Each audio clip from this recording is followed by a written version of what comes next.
All right, we're gonna start up here in the front. It does have one 12-volt battery on the unit. We have the two 20-pound propane cylinders that are full except for what we use to service the trailer. Arrow on the regulators pointed towards this one over here. It's green inside the eye. As soon as this tank would happen to come up empty, it's going to turn red inside the eye, indicate that the bottle it's pointed to is empty. If you have the other cylinder already open, it'll automatically pick up from it. It's still going to show you red inside the eye that the one it's pointed to is empty and it's having to pick up from the other one. But it keeps you from losing your gas service in the middle of the night.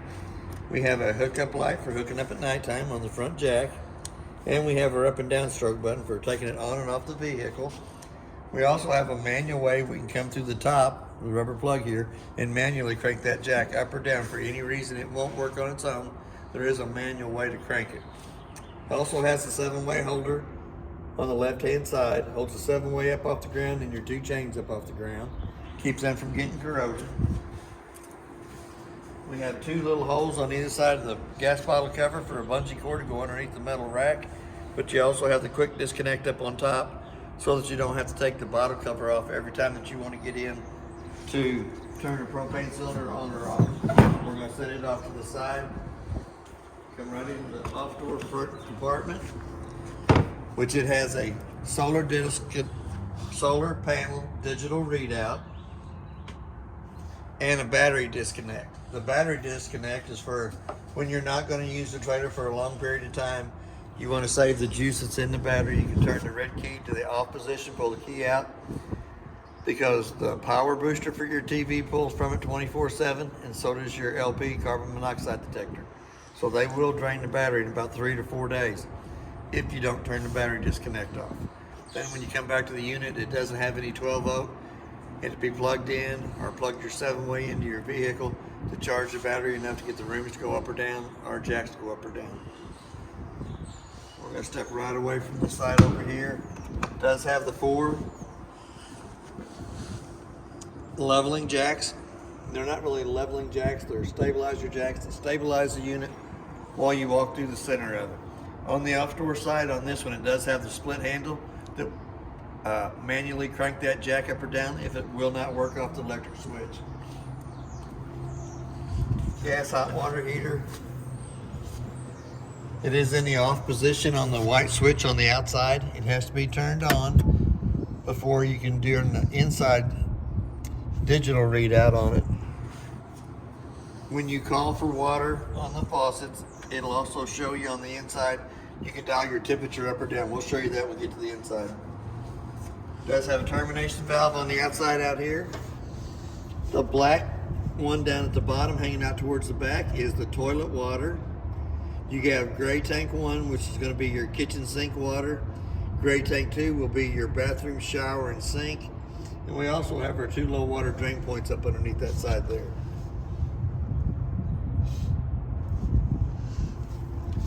It does have an outside shower that gives you hot and cold running water to this side of the unit. Outside of the furnace, sucks cold air in the back hole. Hot air comes out the front hole. I always suggest putting a mud dauber screen over the outside of the furnace for the simple fact, once it's been lit on propane, for some reason, mud daubers love that smell. They go in, they build a little dirt nest on the inside, which cuts your airflow down to the furnace, which causes it not to cycle properly. Lug nuts on the trailer's been torqued at 100 foot-pounds. It's what's recommended on the side. Tires are air ducted pressure, which is 80 pounds on the side of the tire cold. We also have a stove vent. For the stove vent to work properly, the 2 tabs have to be pulled out. It allows the flapper to flap. And when you're traveling down the road, you'll want to push those 2 tabs back in. That's a little 16th inch tab on either side of the top.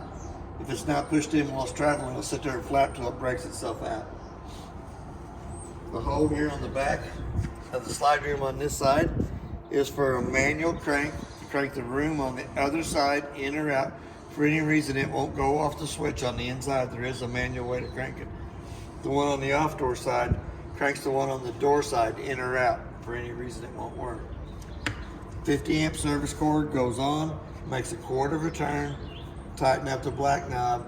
It does have 2 blue lights on the other end of the cord over there, indicate that it has 1 tick coming through both sides. We got our black tank flush at the top. So while you're dumping them termination valves, Once you have the black tank completely emptied, you can hook a water hose and regulator to the black tank flush, turn water pressure onto it. Has a little aerator on the inside that spins around and cleans more of the debris out of the inside of the tank only. Then you have your city water connect that you can hook to with a water hose and regulator and never have to fill the freshwater tank on it. The next one back is the freshwater tank that you can hook to with a water hose and regulator. Start filling it. It does have a valve between the two axles. Little white connection on the end of the line coming down. Has to be turned sideways for it to collect water into the fresh tank. Then I usually go to the inside, push the fresh button on the monitor panel and watch it fill up 1/3, 2/3 full. Once it hits full, I come out and I turn my water pressure going off to the fresh tank. Here in the back, it is prepped for a backup camera up top. It is also prepped for a Lippert extendable ladder. Then we're going to come down to the hookups. You have a park cable hookup that works off the antenna on the unit or the park cable, and two satellite hookups. One will be to the living room area and one will be to the master bedroom. We also have the receiver already mounted on the back. Electric switch on this side over here to extend them jacks down. Just push extend. They come down till they hit the ground. Sometimes one comes down before the other one. Once it hits the ground, then the other one will come down. Once both of them hit the ground, just add a little pressure to them. They just stabilize the trailer while you're walking through the center. They won't level from side to side. It just stabilizes it while you walk through it. Little hole on this side over here is for the manual crank for the room on the off door side. For any reason it won't go in or out on its own, there is a manual way to crank it, and it comes through the door side. We do have a park cable hookup here on the outside and a 110 outlet to plug the TV into. We did get pictures of our shop TV working on all three of the outlets for the TVs. We also have a quick disconnect line for propane here just to the back of the room. If you have an outside grill, barbecue pit, something like that you wanted to connect to it, it will work off the two propane cylinders on the front of the unit. We're going to slide right past the door for a minute. We do have the two outside speakers. We have a little latch here on the front for the pets. One more black hole here on the fender skirt on this side here. It isn't for a slide room, it is for your spare tire. The spare tire is mounted up underneath the unit. Electric switch for the front stabilizer jacks. We're going to go into the front door compartment. It is a heated compartment, has a round vent on the wall, allows heat to come into that. We also have our two handles up on the front wall. The slotted one is for the stabilizer jacks. The 3/4 inch one does your slide rooms and your spare tire holder. We have a light on this side of the compartment and a little black switch. The black switch turns your LED lights on the front of the unit on. This is just the rest of the hitch package for when you get here. We'll hook your truck up. But we do have the two LED lights on the front. Pretty fancy little lights. We're going to go back to the front door.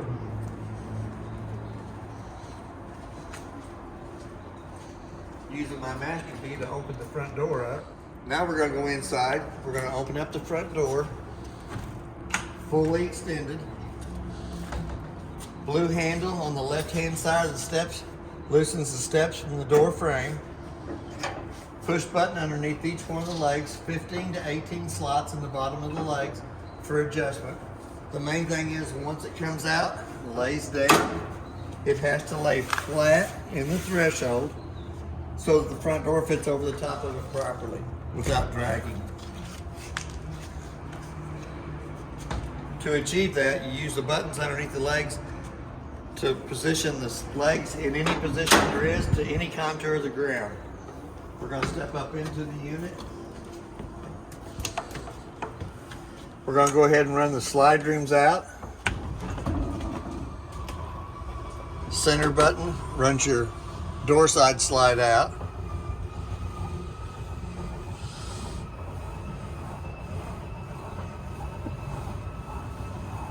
It does have the rubber seals inside and out. Probably wouldn't hurt to lubricate them and make them flip back and forth a little easier.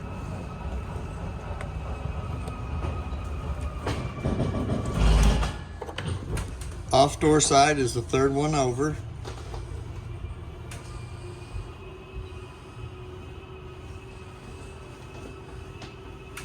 It's good to make sure there's not a tree, trailer parked up along the back side of it, or a vehicle. We're going to go back to doing the awnings while we're standing here. The first button on the left-hand side runs your main awning out.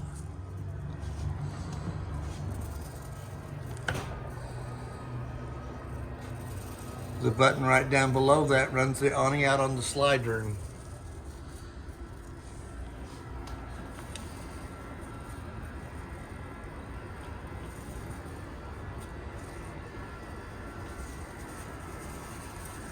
Till the skirting hangs straight up and down.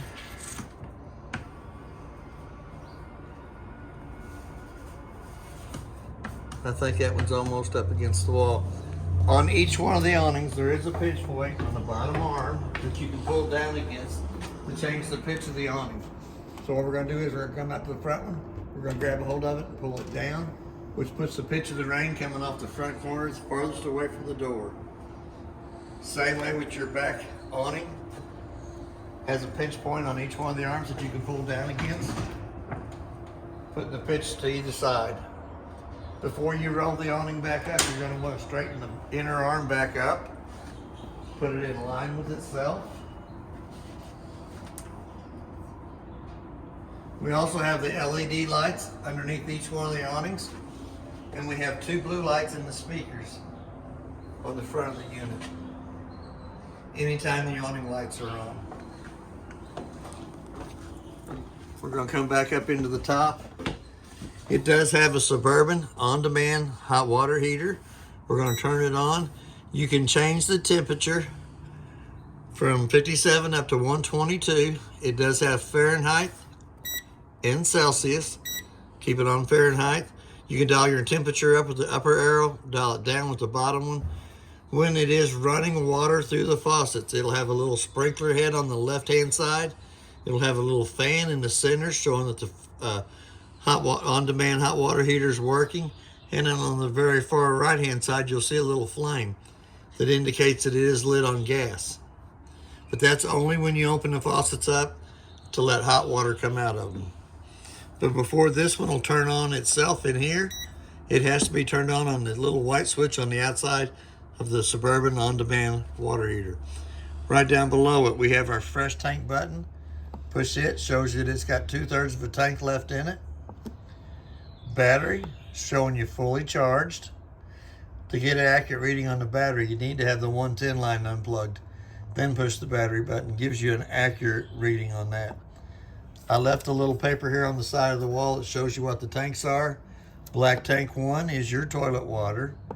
Black tank 2 is not available on this unit, does not have a second bathroom.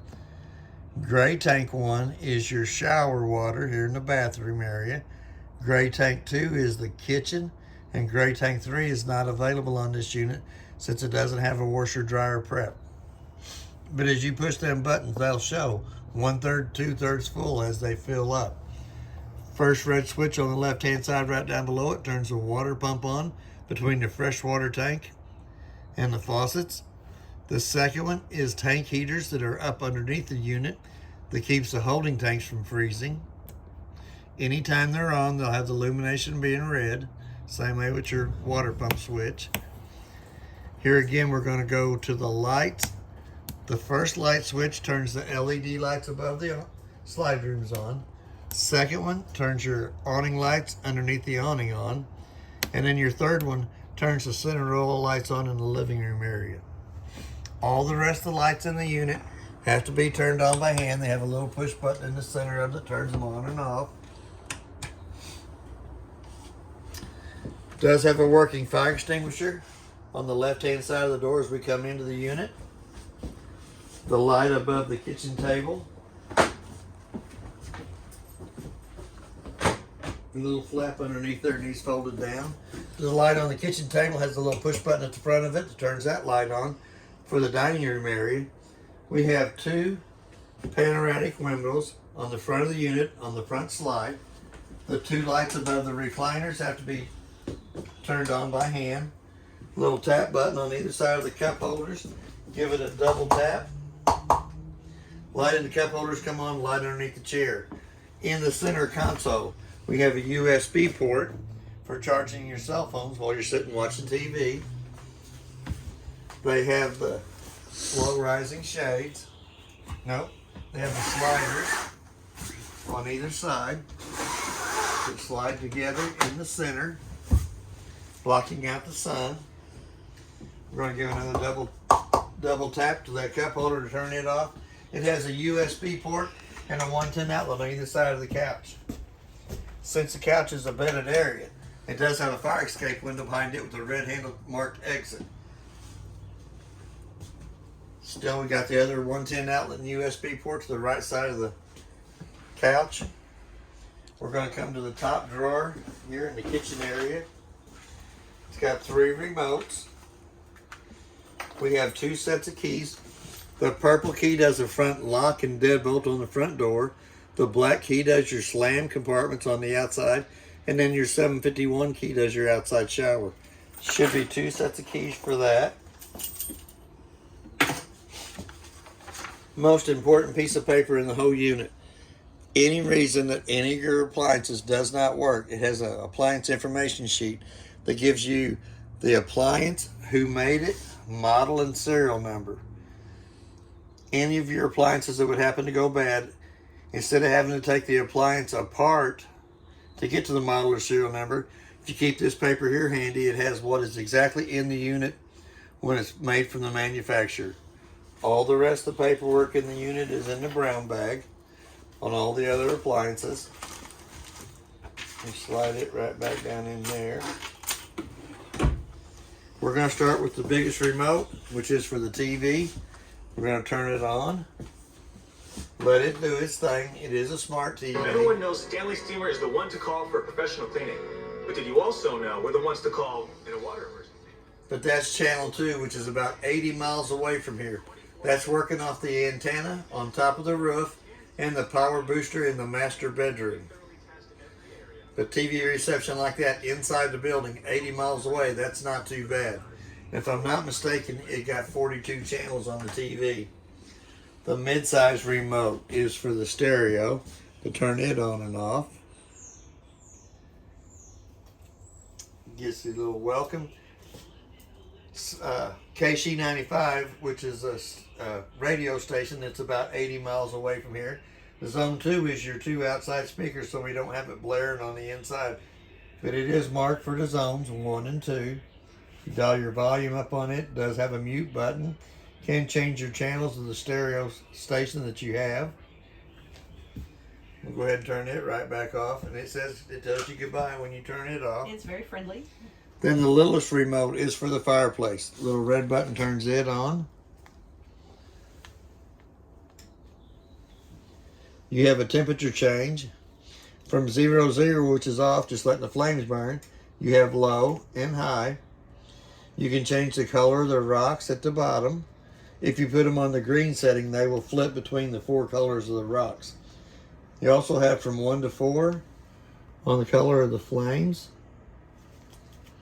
A timer that goes anywhere from a half hour to 9 hours. And then your red button turns it right back off. Even though it's on, you can hit your red button, it'll turn it off. It still goes down through a cool down cycle before it shuts itself off. I'm going to stick these back in the top drawer. In the TV entertainment center, there is a little handle down here at the bottom that slides over that gives you into a hidden compartment.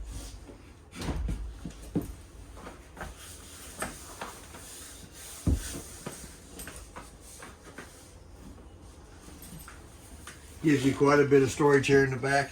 It has a 2-way light. It's motion censored or on 24/7. We got it set on the motion censored side. But you can store a lot of extra stuff inside that room. A lot of snacks. A lot of snacks. And I like my snacks. We're going to come back up to the stove range hood vent. It does have a light for cooking. Also has a fan. For that fan to work properly, the two tabs on the outside hood range vent has to be opened up. Allows it to pull air from the inside to the out. Fan will still run, but it's not really pulling anything out. We're going to come down to the glass stove top. We're going to move it up. It says do not place anything on the glass stove top. We're going to lift it up 2 times up out of the way. We're going to go to the button on the far right hand side that illuminates the valves in the center. We're going to turn it to where the little flame shows using the striker on the left hand side.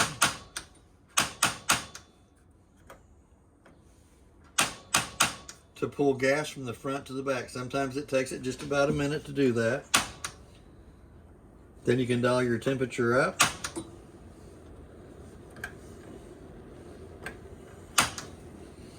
All 3 burners on top will light off of that. Anytime that it has gas coming through the valves, it illuminates red instead of being blue, indicating that it has gas coming through the valve. Same way with the oven button, you'll turn it to where the little flame is up on top. Open the door, hold down on the gas knob, using the striker on the left hand side for lighting it too.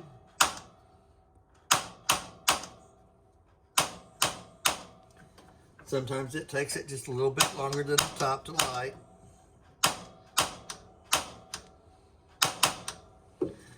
Lights the pilot valve on it. Let it run for about a minute, which heats the thermocoupler right above it up. Once the thermocoupler above it's lit up, then you can dial it up to the temperature you want it to come up to. And the oven lights. Anytime the oven has gas coming through it, it illuminates red on the valve too on it. If you flip that switch to the down position, you still have the illuminated lights, but you also have a light in the oven. We'll go ahead and shut it right back down. It does have a big drawer down right below it.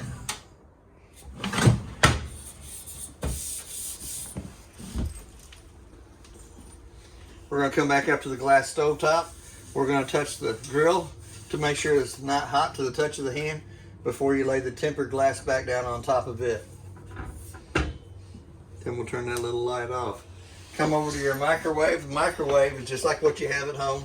It also has a clock button on it. Let's say it's 9:30. Hit that clock button again into the center till the 2 center eyes is flashing. Did warm my coffee up in it the 2 days that I was in here. Does have a light below the microwave, gives you space, lighted up counter space. Does have a 110 outlet to the right hand side and a USB port. Pretty good size storage down underneath there. Pretty good size storage underneath the kitchen sink.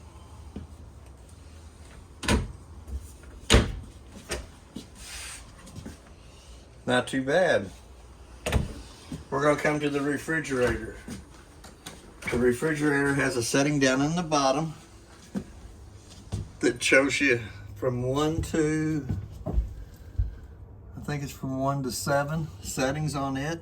We run it right about the 3rd setting, which will make it freeze in the top, but would not make the milk freeze in the bottom.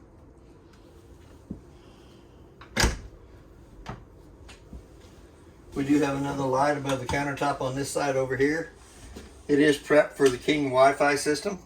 Also has a USB port and a 110 outlet on this side here. Pretty good sized cabinet space. Down below,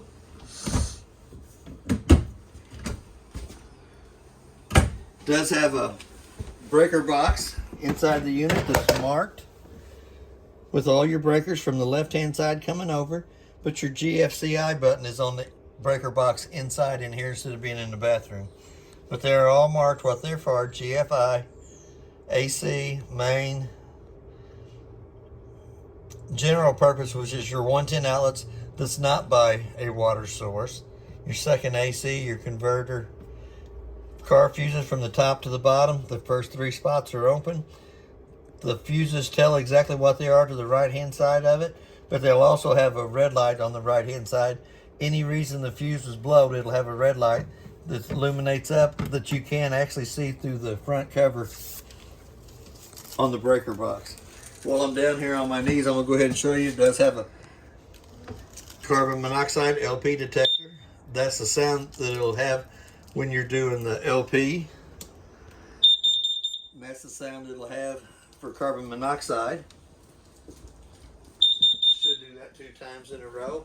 We have a 110 outlet on the back of the kitchen sink that is protected by the GFCI outlet. Little black button to the side of it illuminates the lighting underneath it. The brown vent on the side of the cabinet brings heat into the living kitchen area. The brown vents will bring the heat in on the cabinets. The white vents in the ceiling bring the air conditioning through. We're going to step right back up to the thermostat. It's Coleman Mac thermostat. Shows you that it's in the off position. You're going to hit it. You're going to turn it over to whatever appliance you want running. This is the heat side of it. The middle one is the cool side of it. We're going to go right over to the fan speed. We got the fan speed on auto and on high. We're going to bring it back on. That tells you the temperature that is inside the room. This will tell you the temperature you want it to come down to. We're going to turn the fan back off, and we're going to turn the AC back off. Off on the left hand side, AC in the center, heated on the right hand side, and then you have your fan speed off to the right hand side of that. You have another brown vent on the side of the cabinet that brings heat into the kitchen area. We're going to come into the bathroom. It does have a light switch on the left hand side of the door as we come in. That turns the 2 lights above us on.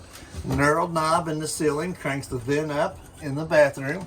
Little black switch turns the fan on to pull the moisture from the inside of the bathroom while you're taking a shower. Little black button goes right back off. Knurled knob cranks the vent back down on it. The outlet in the bathroom is protected by the GFCI outlet that is in the breaker box. Has a 2-drawer medicine cabinet with a toilet paper holder. Both end pieces are there. Don't know if you're right-handed, left-handed. We did not mount that. Pretty good sized cabinet space off on the left-hand side. Here again on your faucets, you turn it to the left side for hot water. Turn it to the right side for cold water. Pretty good sized storage down below it.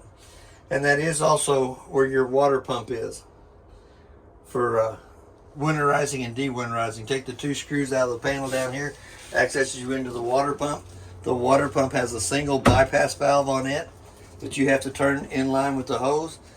Take the cap off the end of the hose, stick it down in your antifreeze jug.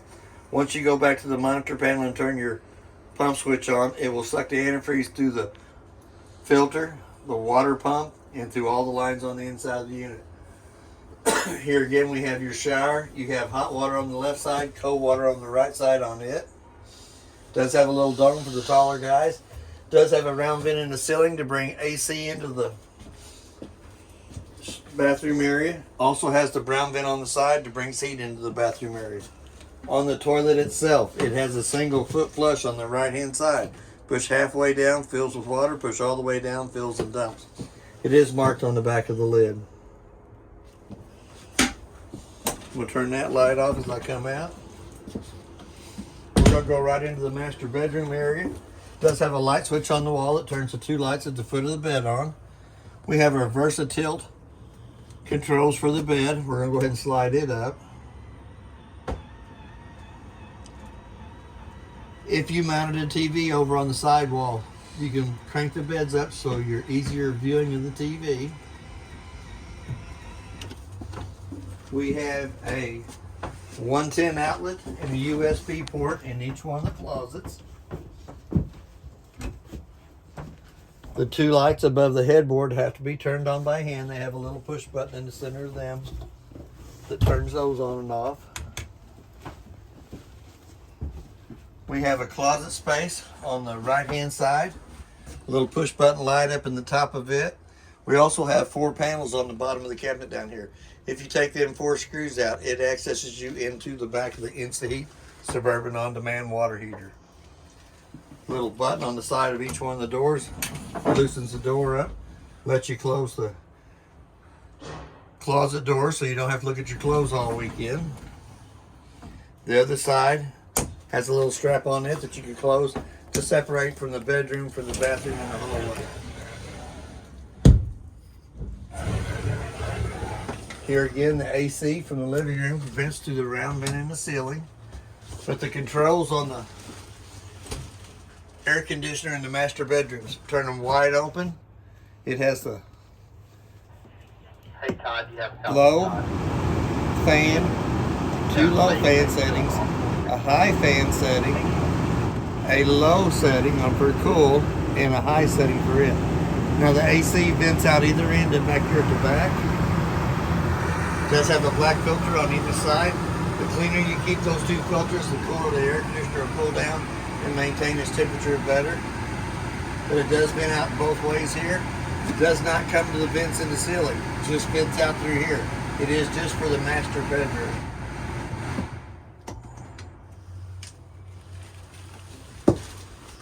And there is a little storage up underneath the bed that lets you go into the big storage compartment up in front.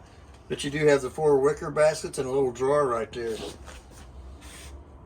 So it gives you quite a bit of extra space. On the right hand side there is a clothes basket for your dirty clothes. But you can also collect the dirty clothes from the outside or the inside, either way you wanted to do it. Basically, that's everything on your unit. If you have any questions, I'll try to answer them the best that I can, and thank you for your time.